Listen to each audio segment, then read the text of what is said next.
All right. I'd like to thank everyone for taking time out of their schedules on this Thursday evening. It'll be about an hour of your time to see if we can educate you a little bit on how to pay as little out of pocket as possible for college, understand all these crazy rules, and give you some, I guess, maybe some tricks, some things you can do that maybe you didn't think of before, so that it doesn't affect your retirement or you don't become broke, paying for our kids' college and put your retirement at risk. So let's begin. So just to start, let's do some things, some housework here. Let's make sure everyone is muted. If you have right now, this is pretty important stuff for your kids. So turn off any distractions, turn the TV off, maybe put your phone to the side. Definitely take out a sheet of paper to take pen and notes. And if you don't get everything, you can certainly ask us if you missed something on what the notes were. Take this hour and invest in yourself. And let me just see, I have everything. There's some chat messages there if you want to check on those. I got it, Mike. Okay. Yeah. But if I need to do anything, let me know. So take this hour and invest in yourself, invest in your kids. It literally could be worth thousands of dollars for your family. It could be the best thing you do for your kids as well, who are becoming students now and picking the right college. Morgan's going to be going into the chat box to get some questions from you that we'll answer at the end, and we'll take it from there. So I want to introduce your team at Lehigh Valley College Planners. We're a planning division of 1847 Financial. My name is Mike Seibert. My website is on the right there, destinationretirement.com. There's a little QR thing there that if you put your phone over that with your camera open, it'll take you right to my website. There's Morgan, who's on the team, and also Howie is part of our three-pronged team here for you. We put a lot of time into educating ourselves to serve you, to make sure that the college experience isn't like it was for me. And I have to be the first to admit I totally blew this. I have 3 kids, 2 that are in college, well, 1 that's in college now. And as a financial advisor with, this is my 31st year in the financial planning industry, I totally blew this for my first 2 kids in regards to not picking the right college, and I definitely overpaid. I didn't know all the rules that you're going to have to either that you're going through right now with kids that are in college, or that you're planning for maybe in the next couple of years with some of your children in high school. So I remember my kids going to the high school guidance counselor, and I thought they would be a big help, and I found they were overwhelmed. And then we'd go on these college trips, spent 4.5 hours one time going to one college. I was promised to meet with the head of the financial planning department, or the finance division at this one college. It was kind of like a bait and switch. I never got to meet her. I met with some student aid person who really didn't give us the information that we wanted. I mean, college is not a prize to be won. It's a fit to be made. We need to make sure that we fit this right in our kids' lives. This is real important stuff. So going through all the forms and the different portals you need to go to, I kind of didn't really think it would be a big deal, but it really was. I didn't know the important dates that I had to tag for my kids. I just thought, I make too much money, or these, the assets are too much, or whatever was going on in my life at that point in time. I have to take a step back and kind of say I blew it. So we learned from this. Howie has some kids in college as well. He'll go over and introduce himself. But you're going to learn a lot of things tonight. And Morgan, why don't you introduce yourself? Sure. Hi, everyone. Thanks for attending tonight. My name is Morgan Stewart, and I joined 1847 Financial about a little over a year ago. I graduated from Widener University, and prior to joining 1847, I worked at Deloitte in Philadelphia for 3 years in their audit practice. Howie?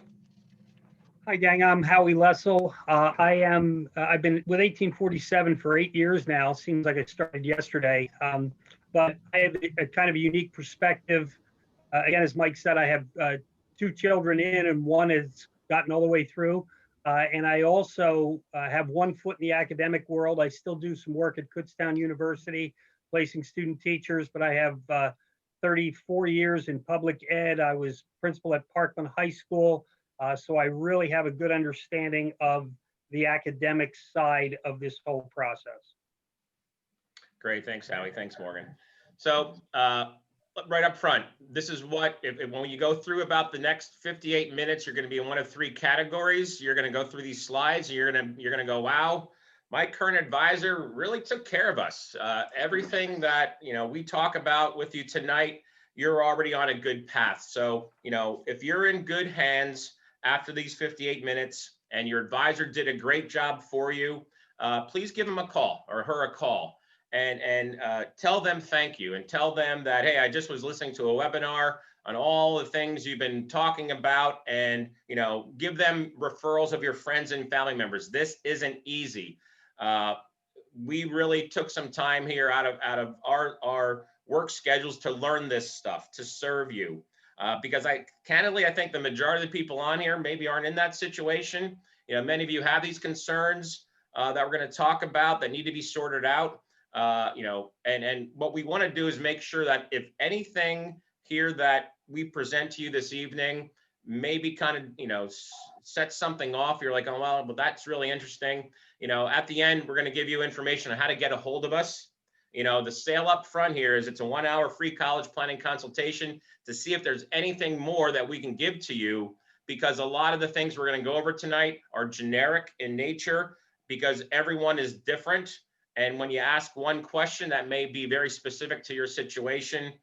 So again, take advantage of the 1 hour free consultation. We've been doing this a few times now. We really get booked up over the next 3-4 weeks. So again, at the end, we're going to ask you again one more time to sign up for this free 1 hour free consultation. And number three, the third category is after this is over, hey, you spend 58 minutes, you didn't learn anything or it doesn't pertain to you. That's okay.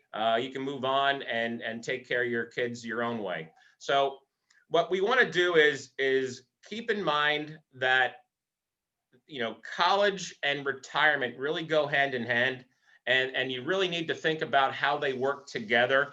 And what I mean by that is college is an expense, and you have to analyze, well, how much is college either going to lower my income down in retirement, or how many more years do I have to work because of how I'm paying for college right now? If you're paying for college inefficiently, that may lower your retirement income down a lot, and we can show you how that works. Or, if you're paying for college inefficiently or not knowing all the rules, you may have to work a few more years to make up for how you paid for college. Let's go over some of the economics behind what I'm talking about first, and we'll get into the college planning stuff, because what's the objective? We're all saving money for the long term. And that long-term objective is not to have this biggest pile of money. So if you're taking notes, this is real important, all right? There's a pre-retirement, which we're all in right now, unless some of you on the phone or on the webinar are grandparents.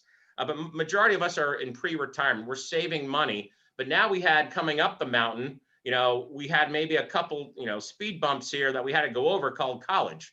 So what is the objective of climbing a mountain? It's really not to get to the top. It's to get back down safely. And that's retirement. So how you pay for college now is obviously going to affect your retirement in some way, shape, or form. Okay. So the quote here is real important. How you save for college can help your retirement savings, and how you save for retirement can help your college savings. You'll see what I mean by that in a second here. Okay. So as a pre-retiree, you're coming up the mountain. Now all of a sudden, you have this money that you're investing, and it has this thing called a growth cycle. And a growth cycle is just compounding interest. It's called an exponential curve. But what most people do is they save for college, and then all of a sudden they get rid of all the money to go to college, and either the assets they accumulated or loans or refinances, and they have to start all over again. So starting all over again for big expenses is really going to affect your retirement, and it doesn't have to. We're going to teach you how to maintain your growth cycle through a combination of different planning techniques that we use, that when we analyze this, and I was talking to Howie, a while ago about how it was for him putting his kids through college. I went, Howie, man, what we do for a living regarding retirement income planning, this really goes hand in hand with college planning as well. So we're going to show you how these two types of phases of your life really are one, and how we can make it more efficient for you, and obviously keep your retirement income levels where they're at. We don't want you to go broke either. We still want you to kind of, do the things you're doing now and drive the cars and go on the vacations that you want, and not become broke at the same time. So go ahead, Howie. So, when we get together with folks and we talk about concerns going into the college process, what we've found is summarized here. The biggest concern parents have is, they don't want to miss deadlines. They don't want to make mistakes. And especially if it's your first child going through this and you've never done it before, it's totally new. And I know how frustrating it was for me. And then they go, well, I want to develop this plan for paying for college. And many of you have probably started that, but are you really headed in the right direction? And do you know whether or not what you're doing could actually hurt your child's chances of getting in to college or getting a particular award? And that leads into the last piece there. How do you know what is possible in terms of financial aid and what you may or may not get from a school or from another source, because you don't know where the landmines are? So really, it's a lack of understanding. It's something that we don't do every day as parents, and therefore when it comes around, it becomes very overwhelming, and we're in the middle of our lives and we're very busy, and we can't take time out for 4 years to focus on how to do this. Let's talk about a general timeline. It's sort of becoming earlier and earlier. Really, those first couple years of high school, obviously your child should be focused on their academics, because your transcript is going to be a very, very critical piece that schools are going to look at. And Mike will talk a little bit about that later. But as we start to move through that junior year and you get into the summer of that junior year, you're really starting to look at what schools, gauging interest and taking SATs and getting prepared in that capacity. When you get into that senior year in July, things really start to ramp up. And we're working with families right now whose children are really lost in terms of where they want to go, and they haven't made decisions. So we want to start the process as early as we can, so we can help you target where you want to go and really find that best fit school. But when we get into that senior year, you're starting to put applications out, and typically, depending on the school, you may get an acceptance letter in 8 weeks, 10 weeks. You may get it sooner than that. But October 1st, your world starts all over again. And that is when the FAFSA and the CSS profile are available for you to complete. CSS, the College Scholarship Service, is a product of the College Board. Everyone needs to do the FAFSA. Depending on the school, you may or may not have to do the CSS profile. But once you get through that, and that's a big process, trust me, once you get through there, within a week or two, you'll get your student aid report, and that'll give you some numbers like your expected family contribution, and we'll explain a little bit more about what that is. But then in February and March, you start getting award letters from colleges, and ultimately have to make that decision. And the question is, when you get that award letter, how do you know whether it's a good one or not? And then ultimately, in the summer after that graduation, here comes the bill. And one of the things you have to put in the back of your mind right now as we go through the process is, how you paying for all of that? You really have a comprehensive plan as to how you're going to navigate this. One thing I'm going to say, and Mike touched on it earlier, I was a high school principal. My guidance counselors were awesome. They were fabulous people, but their caseloads were between 320 and 340 students each. So they can't really spend the time necessary to help each student navigate through this process. That's what we do. All right, so the big question here is, why is college so ridiculously expensive? Well, can you just go back, Mike? Sorry. Okay. Well, there's more money out there, but there's also more kids that are going to school. And what you'll learn from this presentation is that people who know what they're doing when they apply and go through this process, they don't pay the sticker price for the school, and they end up paying significantly less if they know what they're doing throughout this process. And we hope that after this presentation that you do take the free consultation to meet with us so that we can lower that EFC going forward and help you get a good price to pay for college for the next 4 years for your child. Next slide.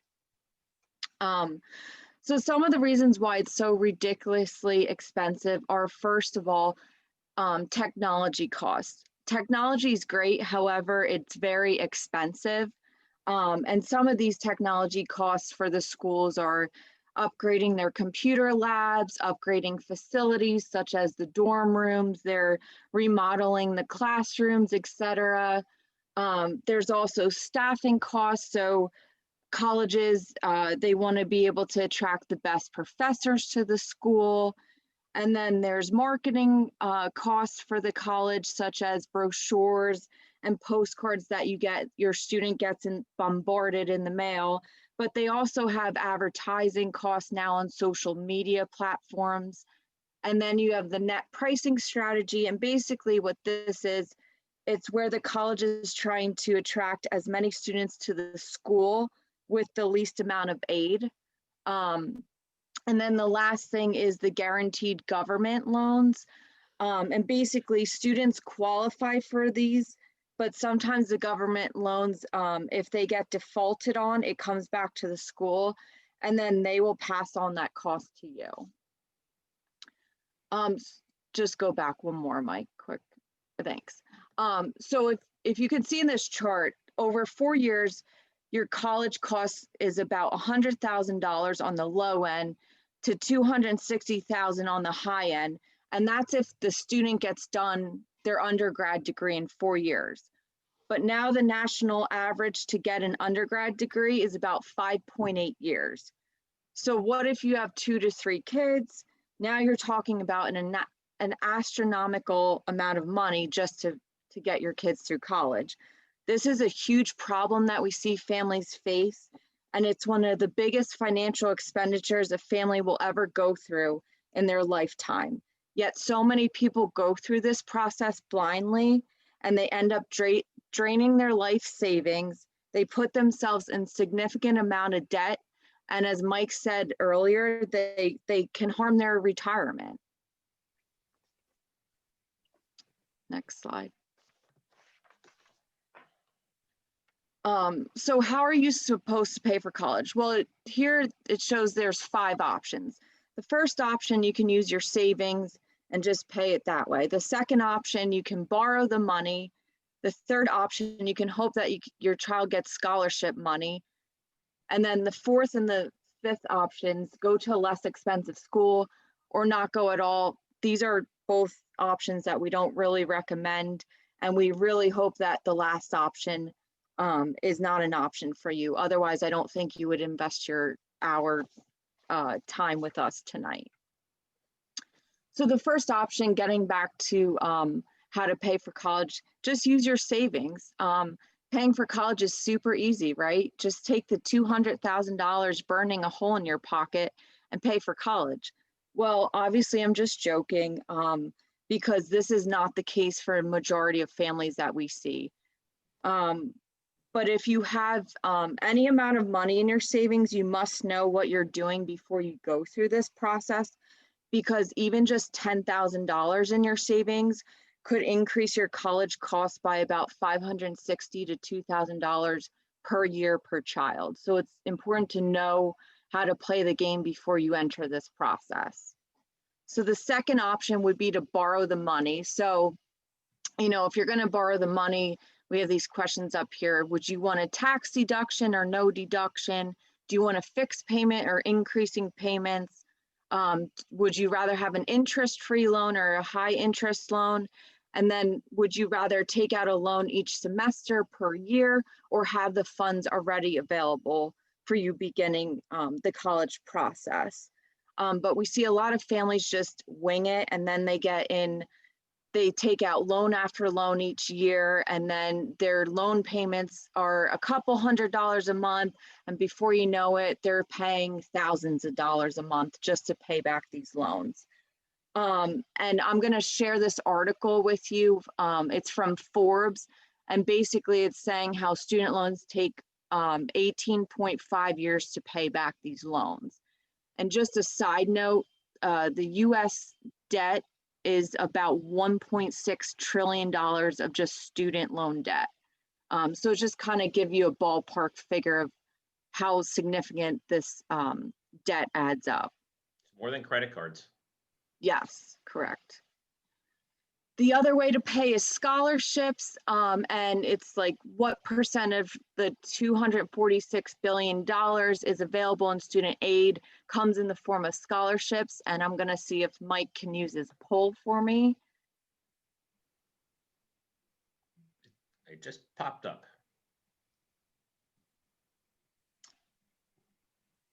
So anyone that, can you see the poll? I can. You can't. Relaunch poll. All right, there we go. All right, there it is. So just trying to make this a little interactive, if you guys can take the next 10 to 20 seconds to answer what percentage comes in the form of scholarships out of that $246 billion. Are you guys seeing this? Yep, I am. I am. It won't let me vote though. Yeah, we're panelists. Are people voting? Because I don't see. They are, yes. So I'm looking Okay. at 12%, 35% is the 12% is number one. Okay. 3.5% is number two, 45% is number three, and then the 60% is number four. So I'll end the polling now. Okay, thanks. So the answer to that question is only 3.5% of all that money comes in the form of scholarships. I suggest that you write these websites down and have your son and daughter look at them. They can create a profile, and then they'll get notifications of different scholarships that can apply to their specific needs.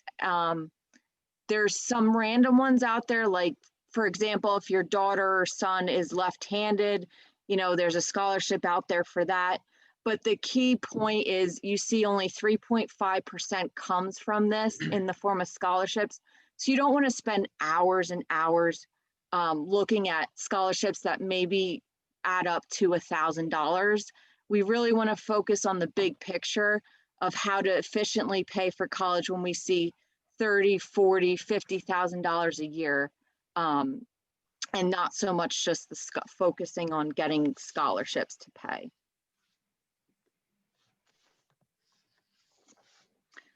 So the last two options, like I said, was to go to a less expensive school or not go at all.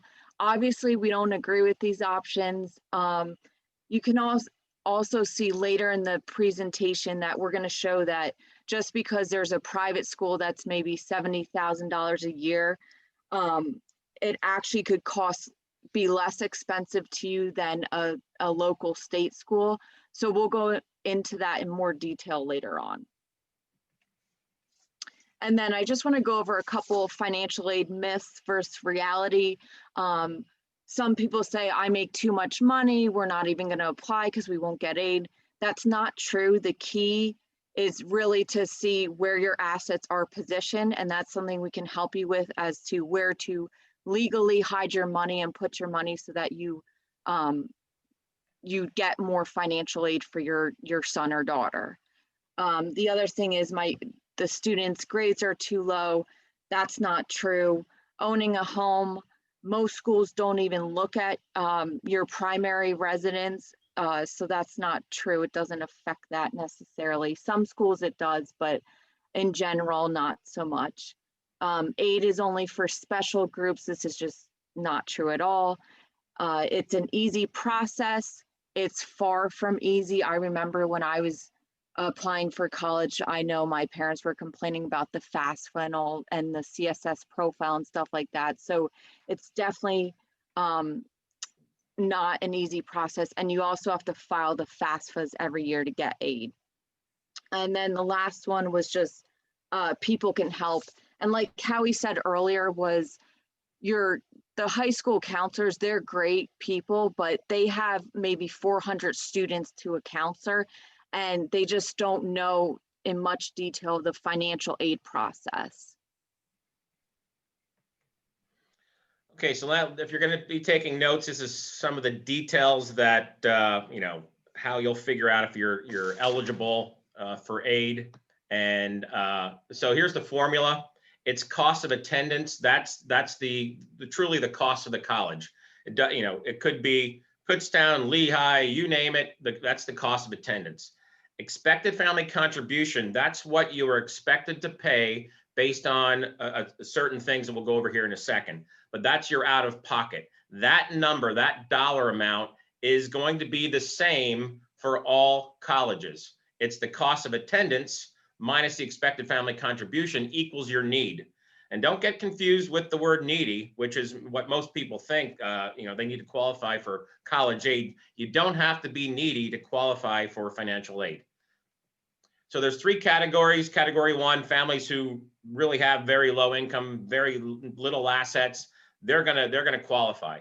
Category two, families with partial financial need. They make some money, they have some of the college paid for. Category three, families who make too much money that they're probably not going to get need-based financial aid, but they may get other type of aid.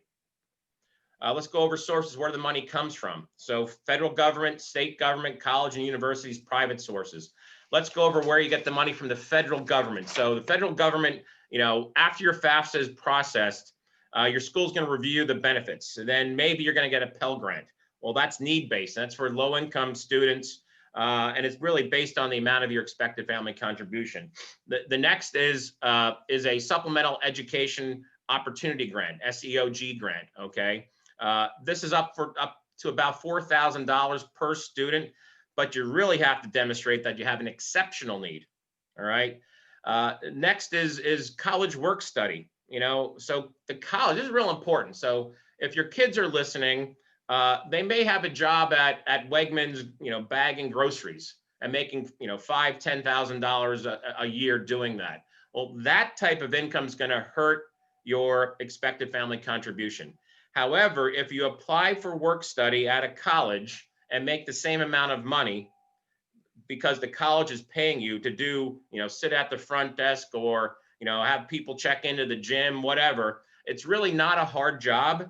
And my suggestion to your student, to your child, is if they're a finance major or whatever their major is, to try and find a job in that building to do whatever, you know, they need to do. The job's easy. They sit there, they can actually study and make the $5,000 or $10,000 a year and not have that money hurt you on financial aid. So that's the federal work study program. Okay. Then there's subsidized and unsubsidized direct loans. All right. So this is from the Department of Education. So sometimes you can get a loan that's subsidized where the government's going to pay the loan interest for as long as they're in college, and then once they're out, they start paying. Or you can get an unsubsidized loan from the government where the interest starts accruing day one. So I often ask, you know, if you're planning to pay for college, some students, but a lot of people have no idea what this means. So we want to kind of help you navigate through that. These are the only loans that you can get in your kids' names as well. And so a lot of people go, I want to have my kids, you know, be part of this whole situation of how we pay. I want to have some skin in the game. All right. Well, these are the only loans they can get in their name, and they're really not much. They're about $5,000 to $7,000 a year, freshman, junior, you know, et cetera. Freshman, sophomore, junior year. So it's only about $5,000 to $7,000 a year. But when you're faced with a $20,000 to $40,000 bill, how are you gonna get the rest of it? Well, then it comes from other types of loans that mom and dad have to co-sign. And those are called Parent Plus loans.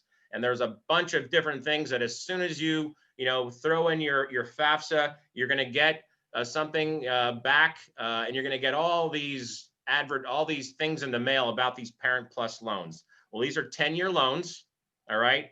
And if you take them out every semester, it's like taking out a 10-year mortgage every 6 months, and they start adding up, like Morgan said, a couple $100 here, and then all of a sudden you take out another one and you're winging it. You're like, all right, the kid has some skin in the game, but it's really you who have the most skin in the game because you're co-signing it.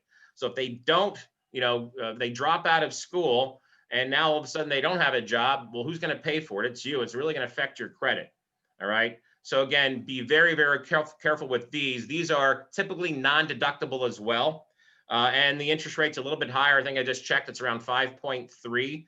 So there's better ways to, if you're going to have to co-sign, we'd rather show you how to get a tax deduction for it instead of not having and have a lower loan interest as well. Okay. See, there's also state government. So there's special programs for in-state residents where, the state of Pennsylvania needs healthcare professionals, they need teachers, et cetera. Well, if there's a shortage, they're going to give some dollars for that type of profession in regards to either teacher or health professionals, et cetera. Here's where you get the big money. This is from the college and the universities. This is the big endowments. This is, awarded first come, first serve. There's preferential packaging to the top 25 percentile of where your student wants to go to college. Okay. So what we want to do is make sure that you take advantage of this. This is really important to know what schools offer what, where your child fits into that school. Is it a long shot, or are they in the top 25 percentile or not? So to be in the top 25 percentile, these universities take a look at what we call the critical three: unweighted GPA, your standardized test scores, SAT, and that's kind of not as important as it was in the past. It's more maybe now essays now, and then also their high school transcript. So those are things that we need to look at, because this is where you get the most amount of money.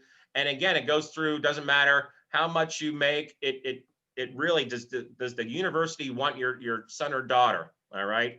Then there's private sources, scholarships, and other types of loans that you can get from the banks. And again, don't spend your time looking for crumbs when we can go back here and get most of the money from the universities. So how do you apply for aid? Well, here it is, right down that website. It's the FAFSA.edu.gov. And you have to fill this out every single year. And this is where I didn't even do it. I should have. This is where I screwed up, because my son probably, he could have went to a private school versus the public school, because you're going to see that he would have fit in I think in some of the 25 percentiles, but I didn't know about that. And I don't know if I screwed things up for him or not. And I don't want you as parents to have that type of thing on your head, because this is really important to fill out every single year, but you have to fill it out correctly. We'll also help you with this as well. All right. So what makes up your expected family contribution from the FAFSA? It's taxed and untaxed income plus your assets, okay, and other benefits you may get if it's Social Security or unemployment or whatever. Family size, the number of children in college as well. Once you have more than one child in college, well, you got a lot of great benefits there. So our goal here is to help you lower your amount that you're expected to pay. All right. And that's through maybe repositioning assets. We can't lower your income. All right. But we can help you reposition assets so that legally, it's just like filling out a tax return. You have a Schedule A, which is your itemized deductions. You're going to take advantage of all the things available to you on that itemized deduction list on your tax return. So what the FAFSA is, and before you fill out the FAFSA, you need to have your assets repositioned so that you can fill out this FAFSA to benefit you. And it's really not a big deal. We're just repositioning your assets from an interest-bearing asset that's called accountable asset to something else that's still earning interest that legally doesn't have to be counted. So again, the cost of attendance is minus expected family contribution equals your need. Real important thing to understand and to make sure you take advantage of. So how do you apply for aid? Well, not only do you have to fill the FAFSA, there's some colleges that make you fill out what is called the CSS form. Maybe have your school's own form. If you have a business or a farm, there's another form. If you're divorced or separated, who do you use as the primary parent? It's not both.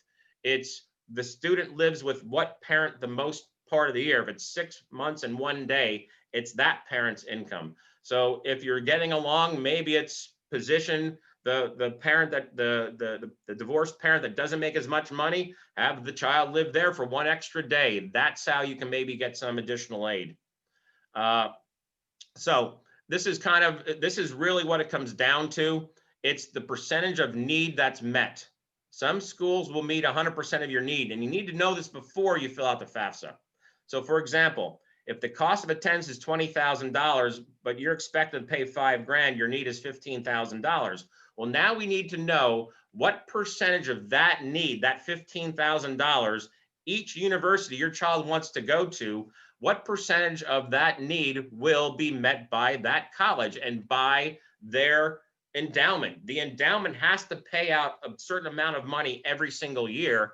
And does that university want your child or not? If they're in the 25 percentile, absolutely. They want the best kids. They want the best graduation rate, and now with COVID going on right now, it is a total mess out there. But you need to know before you fill out your FAFSA, what colleges will meet your need. So for example, if this college met 100% of your need, then your college costs are only $5,000, what your expected family contribution was.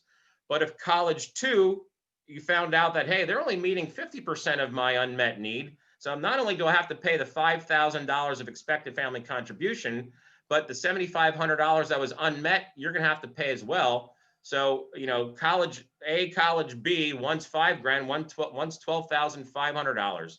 So you have to know these statistics, which we have before applying.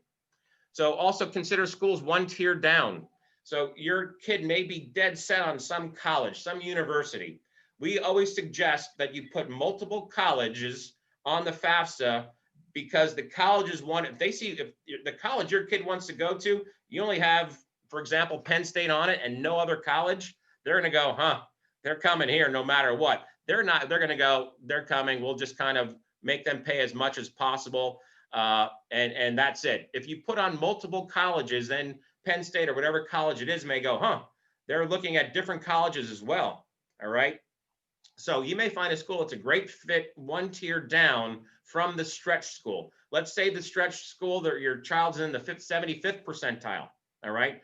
But the school 1 tier down, they're in the top 25%, in the top 25 percentile, you're going to get so much more money from that college than the stretch school. So think about that as well. All right. There's a thing called free money. How much is free at the school? How much is self-help? And self-help is really, the student going to work there. We'll go over what a dynamic pricing is and discount pricing is. It's basically, do the colleges have, they have set expenses. If they have 50 kids going, but they could really go up to 60 kids a class, those 10 extra kids, they'll give some discount pricing on, et cetera. So don't shy away from private schools. They may end up costing much, much less than state schools. Okay. You should know these statistics before applying. So if one of those stretch schools is private and you're thinking there's no way we can afford that, but then when we help you out, you're like, oh, wow, that's actually cheaper than going to a public university. So let's go over an example here. So here's Lehigh University on the left. The cost is almost $80,000. Your expected family contribution is around $8,000. Your need $71,000. However, Lehigh is meeting 100% of your need because they want your child. All right. The breakdown is between gift and self-help. Exactly what your need is. You're only paying $7,800 for Lehigh. Kutztown, for example, the cost is $28,000. So when you look at these two dollar amounts, you're looking at, well, we can never afford Lehigh. Kid, you're going to Kutztown. All right. Your expected family contribution, like I said, is the same across every university. So the need's $20,000. However, Kutztown's only going to meet 55% of that need. You're $9,300 short. So there again, the gift aid and self-help. So Lehigh costs $7,800. Kutztown costs $17,000. That happens a lot. So if you're going to take anything from tonight's webinar, that's a big one right there. Know how much need is going to be met. And then, important, if you don't know what your expected family contribution should be because you didn't go through all the information that we can do for you up front and the history of what schools typically give out, then how do you know if you're getting a good deal or not? So if we can help you pre-plan this, if we can help you understand how much you're going to pay, and then you don't get it, you get under rewarded, all right, then we're going to help you appeal with that school, all right? And then some schools are going to try and compete with other schools. So if you don't know how much it is, well, how do you even know if you were under rewarded or not? So again, you must know your options to get the best deal, and we'll help you with the appeal. Howie? Okay, so, talking about, your financial aid package and leveraging, again, Mike talked about the Kutztown Lehigh example. I'm living proof of that. I had one child went to Westchester. I have two currently going to Gettysburg, and I paid less out of pocket for Gettysburg than I did for Westchester. So it's definitely a true story. But when you look at the private schools and public schools, they're going to leverage, and essentially what they want to do is they want to get your child to come to their school and pay you as little as possible. Well, one of the things that I did with one of my children was he came down to Franklin and Marshall, Gettysburg, and Susquehanna. And I leveraged those three schools, and I said, hey, listen, F&M's given me this and Gettysburg's given me that. And those award packages came down to within $500 of each other. So, they really want to get you there, but they want to give up as little of that aid as they possibly can. So you really can leverage that, and that's something that we will help you do. Next slide. Okay, again, it's really about understanding the rules, and we're going to talk about the legal rules, obviously. It's just like anything else. The more you know, the better off you're going to be. And that's why we've spent and invested so much of our time learning the process, learning the rules, learning what counts, what doesn't count, so we can put you in the best possible position. Next slide.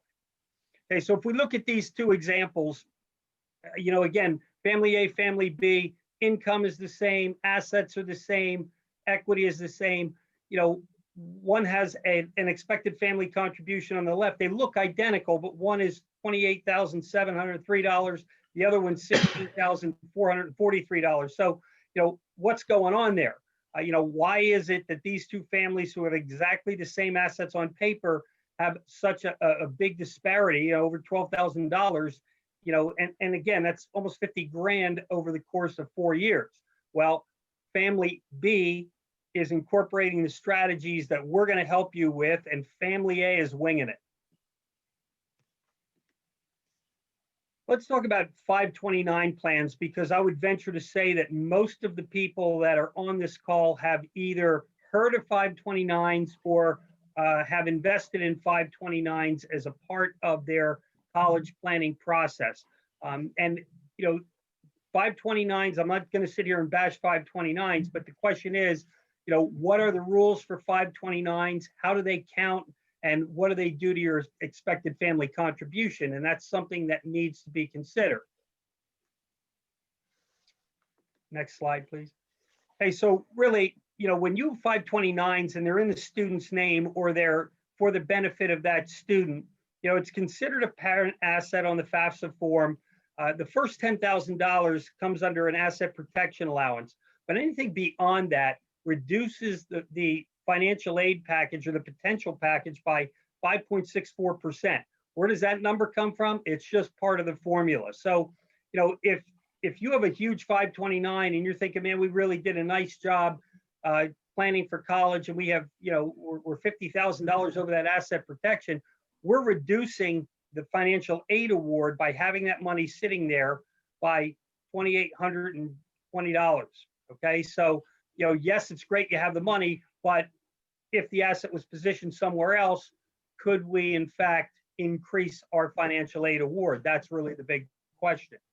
Or can we use that 50,000 more efficiently now to maybe pay for some expenses that you can pay for before college starts, or maybe pass that $50,000 down to another child to pay for maybe expenses for that other child. So, this type of asset, it's like Howie said, it's great to have, but this is just an example of how it could hurt you with your expected family contribution. If you have an asset in the child's name, that's going to hurt even more.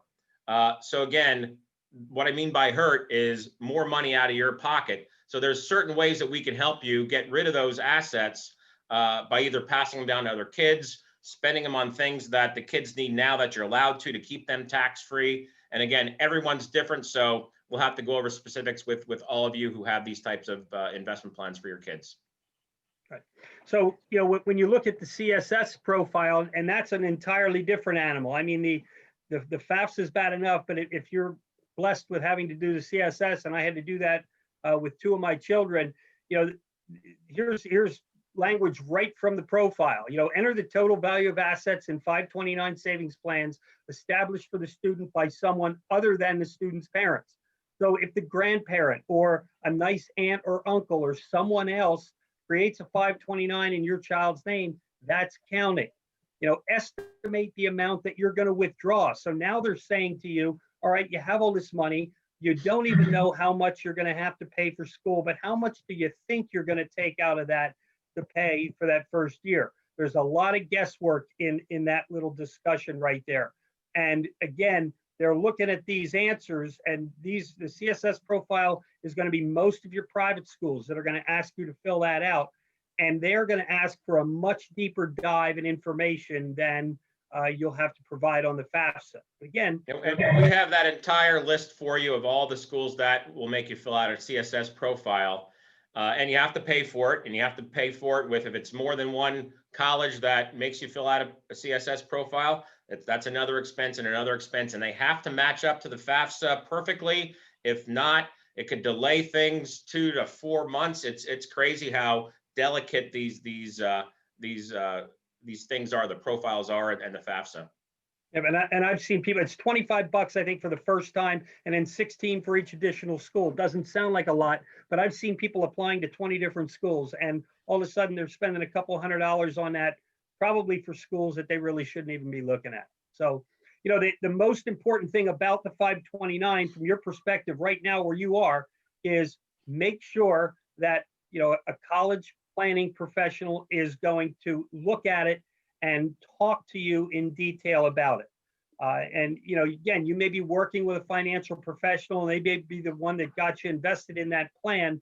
But the key is, how are you going to best use that money? And, what is the best strategy to employ those funds, as Mike said, to make sure that it does not hurt your expected family contribution? And we'll go over the expected family contribution based on what your current income is and your current assets and how they're titled and 529 plans. And then if there's ways before you fill out the FAFSA to reposition those assets and to make you look a lot better on the FAFSA form, then we'll show you what your EFC, your expected family contribution, could look like if you reposition assets. So again, 529s aren't bad, but just understand some of the, they're forced savings, they're tax-free, hopefully, if you understand how to use them, but then there's some downsides to them as well. But, before you apply for financial aid, these 529 plans need to be examined. And one of the things that you need to understand, there are a litany of things out there in terms of federal acts and legislation, tax provisions, tax codes that you could qualify in terms of aids. And a lot of people work with their accountants and they say, hey, what will I qualify for? Some accountants are very good with this. Some accountants are not very good with this. It really depends. So some of the questions that we're going to be, working with you on, should you apply for tax credits? Which ones? If you make too much money to qualify for certain things, then what do we do? Mike talked about home equity earlier. Should you refinance your home to pay for college? A lot of people use that option. So, that's an asset that people oftentimes don't consider. And as Mike said, it's an asset that's not counted. what about your IRA and your 401k? Can you withdraw funds from those to use them to help pay taxes? And if so, what are the implications? And going all the way back to the beginning of our discussion, do you really want to do that? Because is that going to blow up your growth curve? And some people have to because they have no other choice. If you have an IRA, well, yeah, you can take money out of that for your child's college education and avoid the 10% penalty. Well, that helps pay for college, but now it inflates your income the next year. So that's, you're damned if you do, you're damned if you don't. But even worse, if you have a 401k and you're still actively employed, now it's even worse, because if you need to use your 401k and that's the only way you can think of how to pay for your kids' college, 401k have different rules. So now you're going to have a 10% penalty for pulling the money out. You're going to pay tax on that. And then those dollar amounts, again, are going to inflate your income for the next year. So again, know this going in that, this is no easy task. It wasn't an easy task for me. That's why we're talking tonight, to make it easier for you and help you walk through this and answer all your questions. Yeah. Can't stress enough. Start the process early. Start doing the research early. Don't be a casualty. Have a plan to go into this, because with the timeline, the FAFSA timeline used to be January 1st, and they've made some things easier with the FAFSA, but they really put you under the gun there in October of the senior year, when you start to have to get that document together. So it's really important that you start to think about this process during the freshman and sophomore years, really start to hone in junior year, so that, by the time senior year comes, all the ducks are in a row. And if you have seniors right now, it's okay. Yeah, it would have been better if we met you, when your student was a freshman or sophomore or junior. However, we probably can't help you next year, but we can probably help, their sophomore, junior, and senior year, definitely. All right. And not only do we want to help you, fill out the FAFSA, but we want to make sure your child picks the right college. So not only, the reason why it takes 5.8 years for a person or a student to get through college, most of the times is they pick the wrong college. Like, they didn't know. The kid just said, well, I'm going to go to XYZ college because my buddies are going there. And they found out that wasn't the college for them. So we also have a program that will actually counsel your child about, well, tell us, it's actually a one-on-one where we have a counselor talk with your child about why did you pick that college. And it's just them, the counselor and your child. You're not there, so they can talk to them one-on-one, and they can give better advice on, well, here's this college, here's what it's about, here's the weather, here's how far it is from your house, here's the male to female ratio, that kind of thing. So it's not only about helping with money, but it's also helping your child pick the right college instead of just going, well, I'm going to go where my buddies are going. So can we help you answer these questions? So maybe you want to write these down. Can you show us how to lower your EFC, your expected family contribution? We hope so. That's why you're on this call. Can you help pick schools that give us the best aid package? Absolutely. All right. Can you help provide guidance when we fill out the FAFSA and the CSS profile? Absolutely. And again, when you sit down with a free consultation, we're obviously going to get paid to do that. So we're going to go over the different packages that are available for folks, and we're going to provide you with the package that's right for you and the one that you're most comfortable with. And if you want to pick out the one that we fill out the FAFSA for you and the CSS, we have that as well. Or maybe you don't want to have us do that. You just want to help you guys reposition your assets. We have that too. Will you show us how to negotiate if you get a bad package? Yeah, because you're going to know you got a bad package because we told you up front, this is what you can expect, and the package wasn't that great. So let's appeal it. All right. And can you show us how to pay a bill if you don't qualify for aid? Yeah, and what we're going to do is we're going to begin with the purpose in mind. The reason why we're saving money for the long term, it's to have an income stream in retirement. It's not to have the biggest 401k. So if the way you're paying for college lowers your income down in retirement or extends the time you have to work, when you want to know about it now. And if we can reposition your assets, do some things for you to get you to an income level that you didn't think you could be at, or have you work the amount of years that you still want to work, that's our goal, because they're twofold. How you pay for college will help retirement, and how you fund your retirement is going to also help pay for college.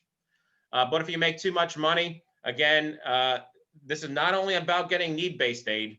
Many other planning strategies available at lower cost. Again, cash flow strategies, real important, merit-based aid strategies, student positioning strategies, appeal strategies, and a lot more. Again, what exactly do we do for you? Income asset repositioning, pick the best school so that your child knows what the school is like, and so that you don't have to go to 7 or 8 different schools just to visit them. We can help you pick out maybe 2 or 3 that they really like, because we help maybe kick some of the schools off that list. Like I said, help fill out the FAFSA CSS forms, appeal your offer. Once you start planning, right now, based on your income year, which is your student's junior year, what's the next step?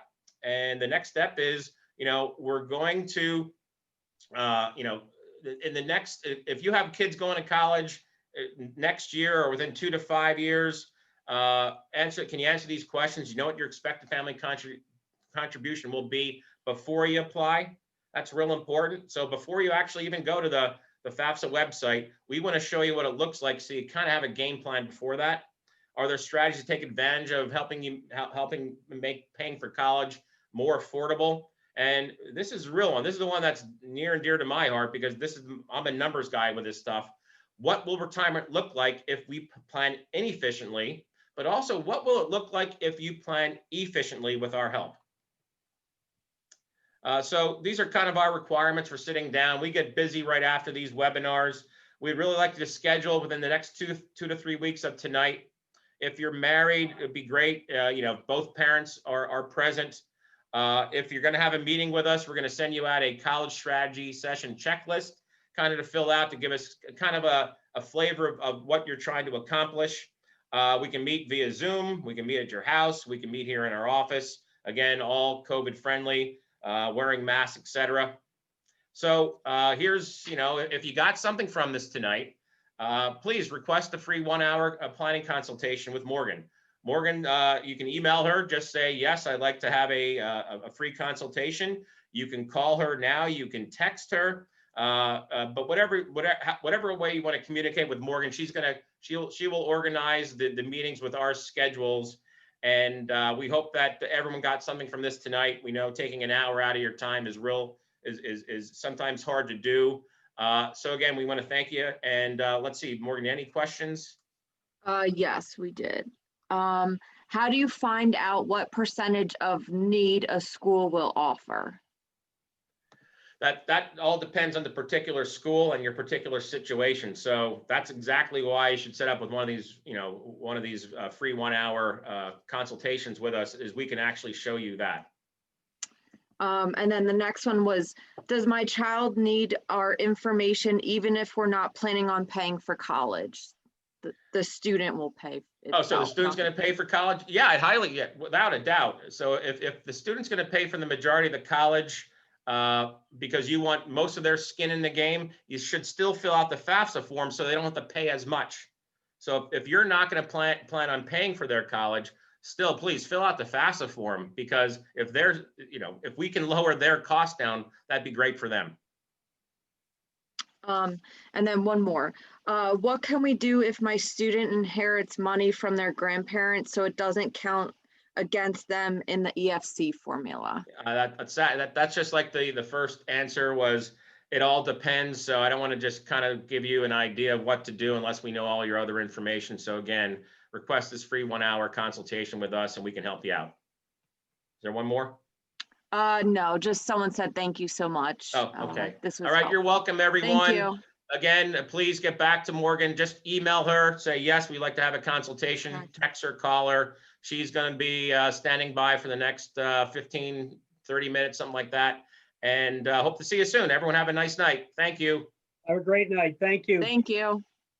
Take care.